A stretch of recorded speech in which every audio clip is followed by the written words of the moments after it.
42-летнего алматинца госпитализировали после вакцинации вторым компонентом спутника ВИ. Мужчина получил прививку 8 мая и уже к вечеру почувствовал недомогание. Утром следующего дня его на автомобиле скорой помощи доставили в реанимационное отделение 4-й городской больницы.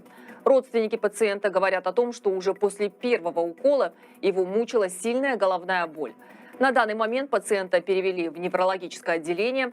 Врачи подозревают, что у него может быть неврологическое заболевание, не связанное с вакцинацией. Пациента 1977 года рождения поступил в городскую клиническую больницу номер 4 9.05.2021 года в отделении неврологии с диагнозом цереброваскулярное заболевание, острое нарушение мозгового кровообращения по геморрагическому типу в области подкорковых ядер правой гемисферы с формированием небольшой внутримозговой гематомы без прорыва. Состояние стабильно тяжелое. Напомним, ранее 41-летний алматинец умер после получения первого компонента прививки от коронавируса. Мужчина почувствовал себя плохо по возвращению домой из поликлиники и скончался до приезда врачей.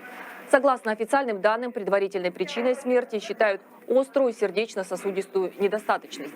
Окончательный диагноз будет установлен после гистологического исследования. Поддельный антисептик поставили